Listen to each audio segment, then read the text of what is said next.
Hey guys, this is Hell Hades. This is a Raid Shadow Legends video. Okay, it looks like we got the final wave of information coming for this coalition event. It's coming sooner than I thought. It's probably coming as I originally thought, honestly. So there is going to be a new Bastion vibe for the event.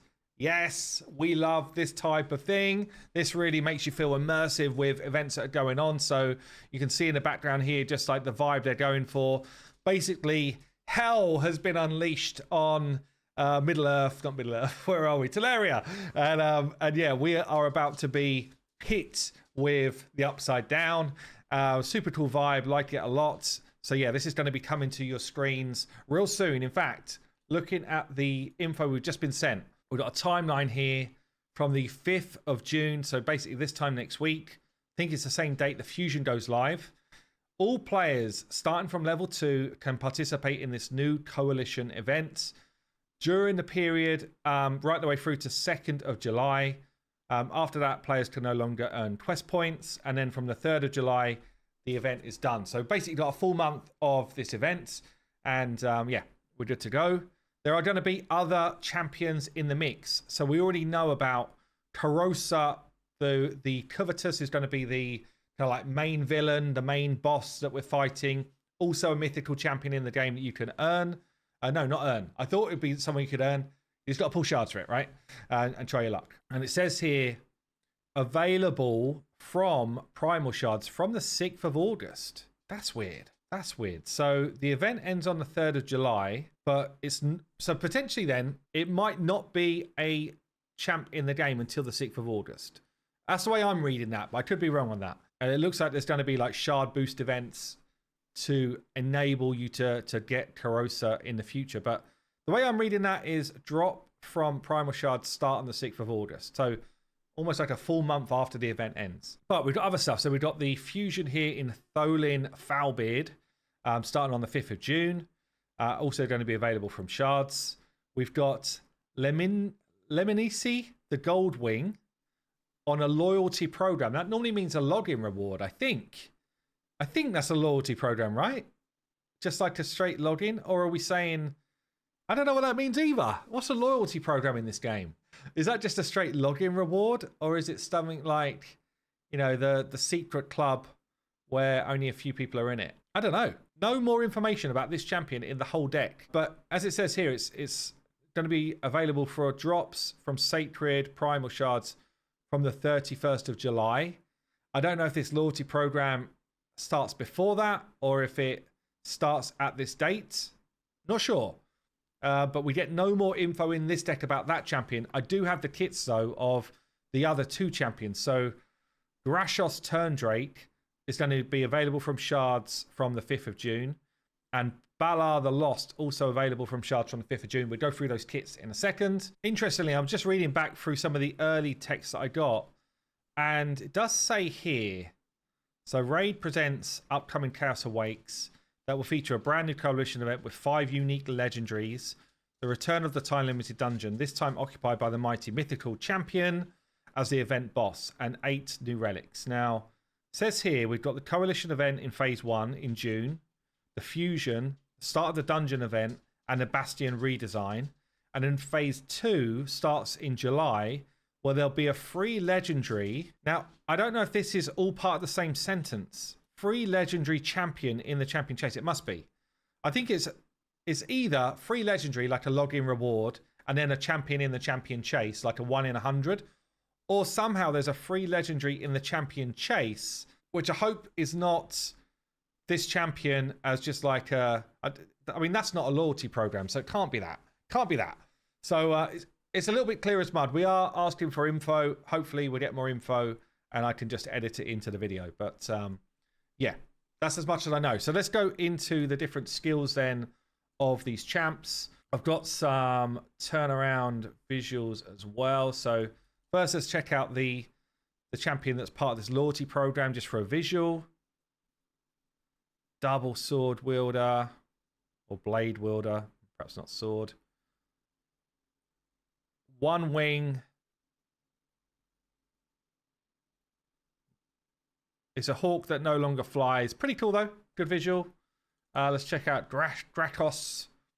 So this is the dude that's part of all of the sort of lead up bump that we've been seeing, where I was like, I think it's a demon. It looks a bit like Mortu, but it wasn't Mortu. And yeah, it looks freaking cool, actually. So he's got like this fiery mane. He's got the fiery weapons. He's got the eyeball just looking around in his chest. Super sweet. And then Balar, the Lost. Another Sylvan Watcher with this kind of like red, almost like, is it Dark Elf from Thor? Do you know the ones I mean? That sort of ethery type of red nastiness coming off his shield and his weapon, looking pretty sweet as well. Very cool. Okay, cool. Yeah, let's check out their kits then. So Balar the Lost is a legendary Spirit Affinity Sylvan Watcher. This is just one of the dudes from Shards. Attacks an enemy before attacking, places a shield on this champion for 2 turns. And has got a 50% chance of placing poison sensitivity out there. Okay, second skill, single target again. Attacks one enemy. Hold on. Single target, attacks an enemy. Then books up to 100% chance of placing leech on all enemies. Instantly activates all poisons on all enemies as well. And then his A3 attacks one enemy again. Before attacking, gives the team accuracy and 100% chance of placing decreased resistance on all enemies. Puts 3 poisons on the initial target. And if it's a crit, puts 3 poisons everywhere else as well. So big AoE poisoner with an AoE leech, which means that potentially could be one of these solo type champions, albeit he's not hitting all enemies, he's just placing the debuffs out there, but still could be a lot of damage. Tons of faction war hard synergy here, you know, in terms of being able to do missions and stuff. We've got the passive as well, increases his champion's ignore defense effect by 1% for each poison instantly activated, up to 20%. So we can get 20% ignore defense going as well. Fills his champion's turn meter by 5% whenever a poison is placed on an enemy. Damn, so you can actually cycle through this skill real fast. It's on a 3 turn, and he's going to be placing enough poisons to basically take another turn. Yeah, I reckon he could definitely be a solo style champion in the future. So that is Balar the Lost, but again, that's just going to be a champ that we can get through shards. Same with Gratos here, turn Drake. I'm sure these are going to be the enemies, by the way, for the final fight alongside Corrosa. So I guess this is what we need to prepare to face. So Gratos here, attacks an enemy, will ignore 25% of the target's defense on the A1. Heals all allies with less than half health by 10% of this champion's HP. It's an HP-based dude, so should be able to get like a nice 10k heal or something there. We've got AoE on the A2, 2-hitter. Each hit's ignoring defense with targets less than half health. The first hit can place drop defense on each enemy for 2 turns, and it books to 100% chance. And the second hit will place block buff, so a bit like what we get from Uka right now. Each hit will ignore resistance, 25%, on targets with lower health. Kind of funky, but not bad. A drop defense and block buffs is always good as a combo. Yeah, pretty solid. And then we've got an A3 here, places increased defense on all allies for 2 turns. Also places block damage for 1 turn on a 3 turn. Pretty strong. The passive, if an ally has... Pretty strong, but also awful to face, by the way. If an ally has more than half health and is under any buffs placed by this champion, that ally deals 10% more damage. If an ally has less than half health and is attacked by an enemy under any debuffs placed by this champion, that ally receives less damage. If there are multiple champions, only one will do it. Okay, and with HP in all battles as well. Pretty solid, pretty strong. Yeah, so, and probably pretty damn nasty to face.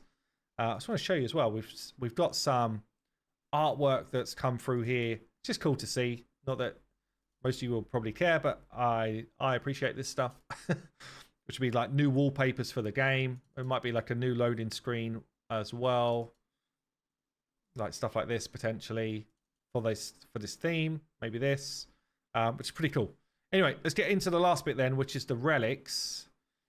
We've seen all of this stuff already. So the relics, the rare ones, we've got wearer receives 1% defense for each 15% HP missing. Get up to 5 defense, then basically goes up to 10. It's pretty solid for just to stay alive for longer. We've got another one here. Decrease and steal turn meter effects are 15% less effective against the wearer. You could probably get yourself a steady extra 9 onto that as well. So 24% less effective against the wearer. It's pretty good for a rare. For the epic ones, bunch of accuracy and crit damage for the main stats here. Wearer deals 2% more damage per skill activated up to 10%. And receives 1% less damage per skill not activated up to 5% by enemies under fear. Oh, I see. So it's the fear and true fear stuff going off. And you can basically get double that. Or, no, so it's 2%, but stacks right the way up to like comfortably 8%, but uncomfortably 12. But yeah, you max up to 10 here. Interesting. I mean, true fear is very niche to rely on it for damage boost and stuff, but not bad. Maybe like a Fortis type thing. Right. When enemies steal or decrease the wearer's turn meter, the wearer instead loses 2% max HP for every 1% turn meter that would have been lost or stolen, and it can kill you. I mean, it's a really interesting one, right? It's a really interesting one. So you can, and the power-ups here reduce the amount of health you actually are going to lose. So if you get it to level 4, instead of losing 2% max HP for 1% turn meter, you're going to be losing like, what, 1.4? But still, if you're high turn meter, you're just going to be dead. I don't know about that one, but it's definitely interesting. I like it. I suppose if someone's got an unkillable buff that just pops up, that could be really cool. I like this. This is a really interesting one. Okay, the legendary ones then. Gilded Pinion. Wearer receives 1% less damage for each turn of cooldown on all their skills. Again, you can get basically up to 2% less. And then let's multiply that by, let's call it like 7 turn cooldown. So basically taking 14% less damage. And you got speed as the secondary stat here, which is really powerful. This is going to be a good one. Skull of Treason. HP burns placed by the wearer deal 10% more damage to enemies with higher max HP. And this goes to 25, call it 35, realistically. HP damage boost. HP burn damage boost. I like that. That's a good one. Okay, and then the mythicals. What we've got going on here. Wearer receives a 15% shatter buff for 2 turns at the start of a round and has a 30% chance to place a 15% shatter buff on the wearer for 1 turn upon killing an enemy. Wow, that's a crazy one. Full on more damage, because that is your ability to ignore defense. Crazy one. Okay, with good base stats as well. And hold on, what's this do? So 30% chance basically goes up to 30, 40, 40, 50, 60. So if you leveled it max, that's 100% chance when you kill someone to get shatter for a turn. Okay, that's crazy. Crown of Corruption here. Wearer deals 5% more damage and receives 5% speed when above 50% HP. 5% speed. So, I mean, we just keep getting these crazy relics that are pushing what's already an insane, like, speed meta in this game. It's insane, right? So, and that doesn't stop there. So hold on a sec. So 5% speed when above half health. When below half health, okay, you actually get a damage and speed drop. So this is all about your first interactions and making sure that you don't get yourself dead. And if you go fast, then you're gonna benefit. But the speed can be another 10% on top of that. So you can get 15% more speed if this was maxed out when you're above 50% health. 15% more speed. So if I took, who's in fast gear right now? I think CFE might be in my fast gear. So if I've got 420 speed, I'm basically going to get like 62-ish more speed if I max that thing out, if I'm reading that right. The question is, am I reading it right? Because that's insane. That's insane. Yeah, and then lastly, there will be sort of rewards. We spoke about rewards in the previous video, but yeah, all these different frames and stuff will be up for grabs. Yeah, damn. Okay, just wanted to edit this part in because we found out towards the end of the video, but the word chase for the loyalty program is actually how they kind of like frame up any of the free loyalty champions. So it is going to be a freebie 7-day login reward for, let me see, the gold wing. Don't know the skills yet. We'll find it out, I guess, in the near future. Anyway, hope you have yourself a great day. By the way, right now, I'm on my way to TwitchCon in Rotterdam. If any of you guys are going, please come and say hello. Me and the rest of the HH Gaming crew are going to be there. Yeah, I will see you in the next one.